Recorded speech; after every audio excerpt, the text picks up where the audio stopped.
Early in the morning. What's going on, people? It's your boy Cam, Topical Juice, and I'm back with my second episode of Historical Juice. I'm not just going to be using this segment to looking at things in the past, exposing things that aren't exactly true. I'm going to be using this segment to educate people as well, what's going on in the world about certain things and things like that. So it's all going to come under the same segment, you feel me? I've had this requested for a while, to be honest. I've seen a couple people, two people in my comment section over the last few weeks talking about the Uighur Muslims. Can I do a video on the Uighur Muslims? And I've been replying to people saying that I've been meaning to do a video on this for about 6 months. And I'm glad I've been waiting, because it's so interesting looking back in hindsight. Do you remember when the Uighur Muslim situation was kind of going on last year and like social media got a hold of it? We got a bit of a better understanding about what's actually happening in China, XYZ. Look where we are now. Nothing's changed. And do you know why, people? Because people in this world, we don't care. If something doesn't affect you, you do not care. And that's always going to be my biggest issue about always fight. This pro-black fight is always going to be, I'm going to be fighting this fight till I die. Because to get people to care, to get white people to care about something that doesn't involve them is hard. To get Chinese people to want to care about something that doesn't include them is hard. Do you understand? That's the same for anyone. So that's the same thing applies when it comes to Muslims. Uighur Muslims, that's such a niche, such a specific demographic, do you understand? Not to mention Muslims anyway, at the best of times, have like a bad reputation, due to media bias and propaganda. In the UK, in America, Muslims are viewed as terrorists, this, that, and the other, and all this. So imagine how hard it is for them to get people to care about what's going on over there. Now, as I said, it's funny, because a year down the line since the world was aware of the Uighur situation in China, nothing has changed. Nothing. And that just reiterates the point that no one cares in this life, people. No one cares. No, not many. Do you know how hard it was for me to get to 1,000 subscribers? Because at the end of the day, not many people care about what you have to say. So to get people to trust you, to get people to buy into what you say, to get people to care about what you say is hard. You know what I'm saying? So, this world is difficult. There's a lot of difficulty in this world, and there's a lot of injustice in this world. And to be honest, will it ever go away? I don't know. There's always going to be racism, there's always going to be prejudice, there's always going to be someone who's unhappy about something.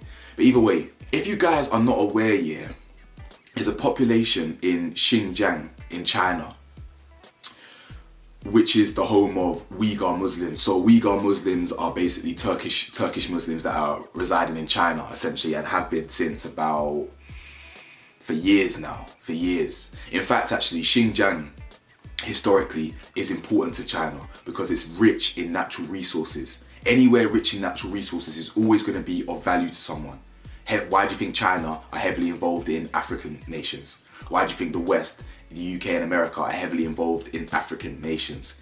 Any country that has any area that has natural rich resources like copper, natural gases, oil, all that stuff is going to be of value. The main thing you need to realize is that the area in which these Muslims reside in China was independent. Okay, so it wasn't under Chinese control. It became under Chinese control, I think, in 1949. This is where the conflict starts arising between China and Chinese people and the Uighur. Because in 1949, basically, or from 1949, when China took over the Xinjiang as a region, there was some discontent amongst Uighur population. So there was a couple extremist acts from 1949 that the Uighur population basically took credit for. They said, this was us. A few extremist acts from way back then, decades ago. This is the origin story of where the conflict has come from. So China, basically, China, the Chinese government, China as a nation, they have an issue with the Uighur Muslim population to this day because they believe that basically all of them are capable of extremism.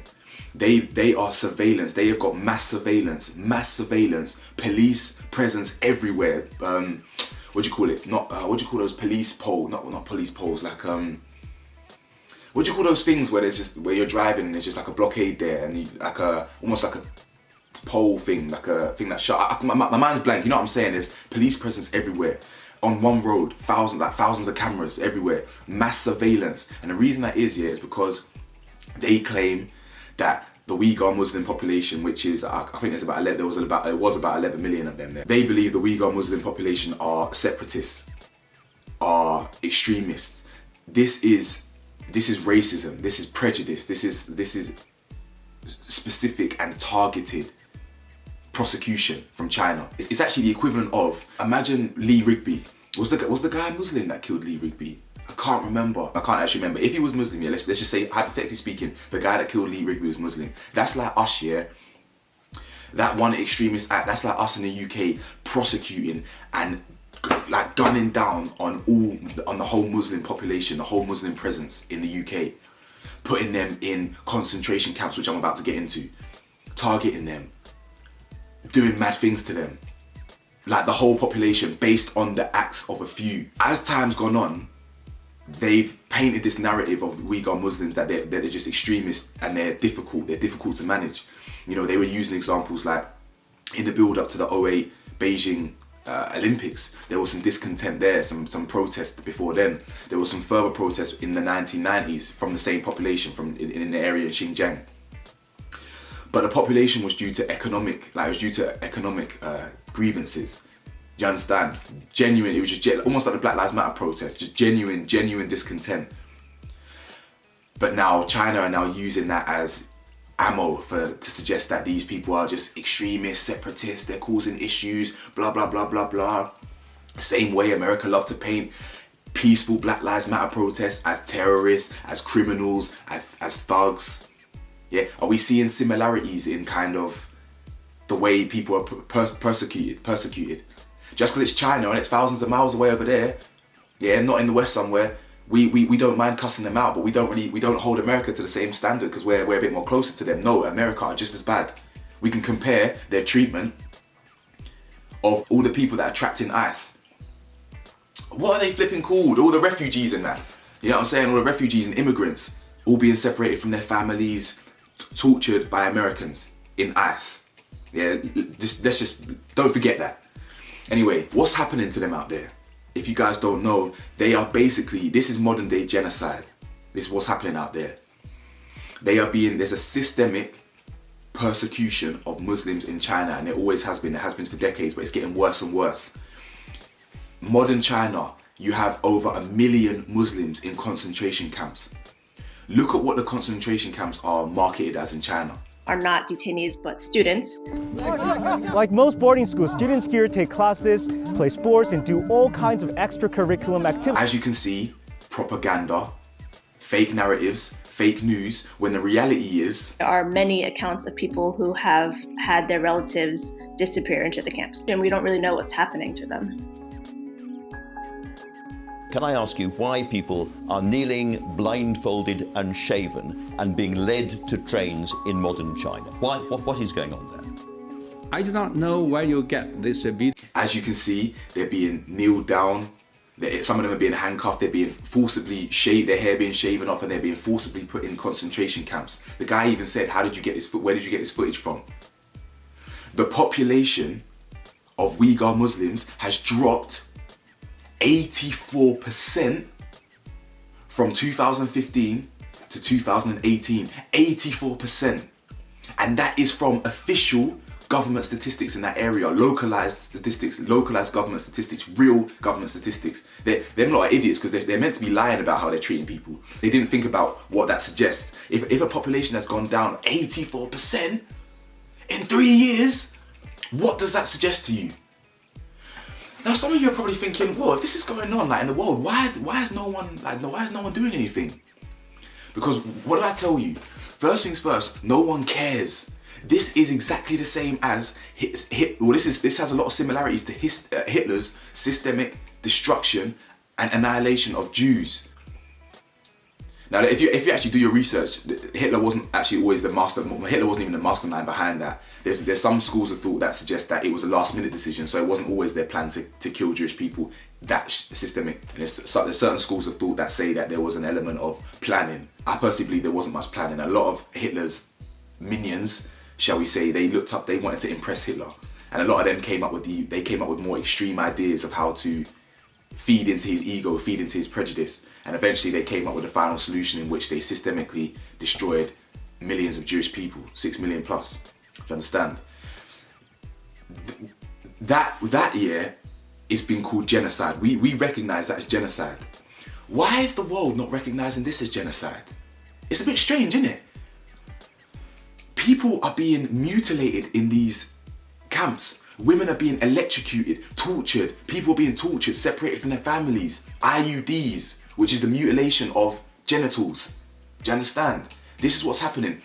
So why is no one calling this genocide at the moment? When the geography, Uighur Muslim geography teachers are vanishing, and so-and-sos are disappearing, and people are dying, and families getting... So why is that not being called genocide? What did I tell you in my video yesterday about history and fake history and historical Jews, about challenging the status quo and not always believing things and critical thinking? Someone in my comment section was like, actually, I googled and milk is good for you and this and this. So I literally laughed. I thought, I didn't make this video for people like you. You're clearly, you don't have the intellectual capacity to think beyond what you're taught, to think beyond the quick Google search, which is designed by humans, which is run by a corporation. You understand? Like, I do these videos to target people who actually are capable of critical thinking, challenging what they're taught and things like that. So let me ask the question again. Why is this not genocide? The reason why this apparently doesn't come under genocide is because it isn't quick enough. Like, it doesn't fit the speed or the time frame for genocide. How ridiculous is that? How ridiculous is that? Yeah? That just because they're not being killed off under a certain time limit, it doesn't fall under genocide. This is like one of those examples where, for example, you cannot be racist to white people. I'm telling you, you can't be racist to white people. You can be prejudiced to white people, but you can't be racist to white people. You can be prejudiced to white people and say, oh yeah, I don't want my daughter with a white, this, that, and the other. That's prejudice, but you can't be racist. So, because racism is power and prejudice. White people hold the power. Black people don't hold no power, so it's power and prejudice equals racism. But then you'll get some people who say, the ignorant people who say, no, you can be racist to white people because look at the dictionary definition of racism. The dictionary definition of racism says, someone who is who's intolerant of other races or something like that. And then you go, see, you can be, because white is a race, you can be intolerant. That's not how the real world works. There's nuances. You have to be critical thinking. You have to think deeper than a dictionary definition. So this is the same type of example. The dictionary definition of genocide is the fact that it's not. It has to be. It has to be killing of certain people in a certain amount of time. For instance, China are systemically and categorically removing the Uighur Muslim population out there. That is genocide. You are raping, murdering. Actually, in fact, what else are they doing over there? They are forcibly doing political indoctrination. Do you know what that is? That is forcing these Muslims, to denounce all their religious beliefs and watch hours and hours of the Chinese, Xi Jinping, the Chinese president, hours of his speeches. Learn Mandarin. Learn the national anthem. What did I say in the other video about how dangerous that mentality is? About people that every single day that you stand up and do the national anthem, all that stuff, how dangerous that is. And I made reference to America. And Americans, say how kids every single day have to do the national anthem. I personally believe that's not national pride. I believe that's dangerous, that mentality.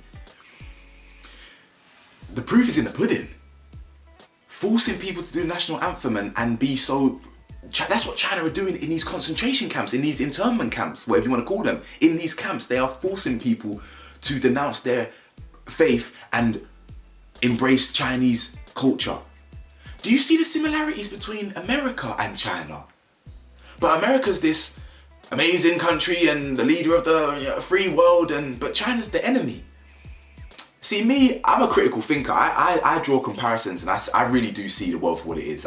You can call it, he's just a woke guy, and what you can call it. Me personally, I believe people who are woke, I believe that's empathy and intelligence equals woke.